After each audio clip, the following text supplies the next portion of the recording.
but you're saying it crazy.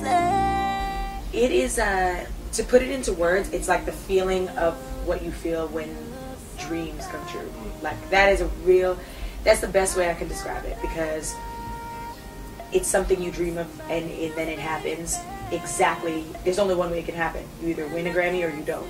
So I won 2, and so it was like 2 dreams coming. I just like a dream come true after one after the other, and it was amazing. It was an amazing feeling. I had my family there, my team. You know, it was really overwhelming. Still up there on cloud 9. I refuse to come down. What was it like when you walked into the room to take the pictures? Because we all after the Grammys, you always see the pictures of people holding the Grammys. You had the 2 Grammys there. What was that like? Because that's sort of iconic. It is. It's wild, and you know, like, you think about it forever in history, and it's funny because I've seen there's 2 different ones. There's like an official one that's not the ones that people see out in the public, and then there's the ones with all the Grammy symbols in the background. The ones with the Grammy symbols in the background, where you walk in front of press, you actually see my face where I'm kind of like, oh, I have 2 Grammys. I don't know what to do. Where do I stand? How do I pose with them? And there's some real cool candid shots, but it's honest. Do you have a favorite song on your album? Everyone says, I love all my songs, but is there a favorite? My favorite song on the album is Wrong Side of a Love Song. What's that about? It's about being on the wrong side of a love song. It is my favorite record because it is a true story. It is, I think, my best writing to date, my best vocal performance to date, and I think that it's one of those records that when I did it and how it came out so naturally. Jack Splash produced it. We were in the studio. We had worked on 6 other songs, and at the last 30 minutes of our session, we had to go because I had a flight to catch. He said, hey, I've got this other track. He kept telling me about it all throughout this session. And in the last 30 minutes, he's like, Yo, let me play it for you. And he played it, and I was so moved that I went in the booth and freestyled this song down, basically, and then just came out and filled in the words after. But what you hear in the vocal on the track is, a lot of it is the reference that I did. I didn't really go back and change much of it. And I think it's my favorite record because I'm very proud of it. And I think that it's the most emotional record on the album.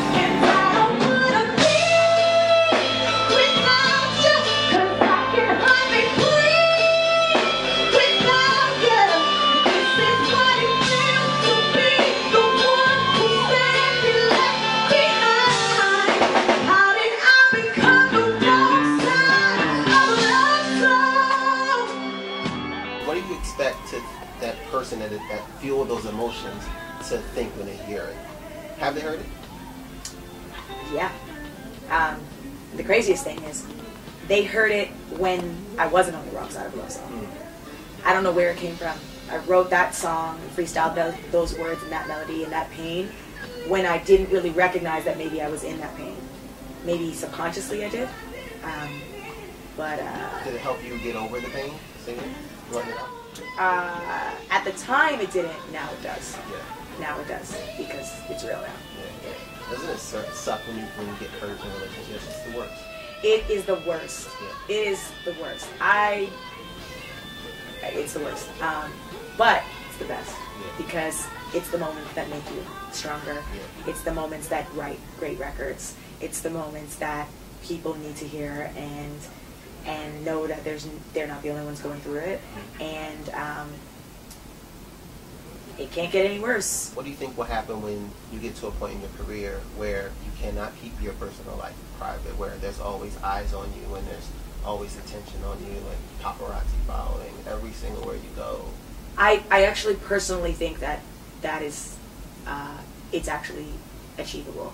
Yeah. I don't think that you ever have to be the type of artist, unless you welcome that in, to be that paparazzi is chasing you living outside your house and XYZ.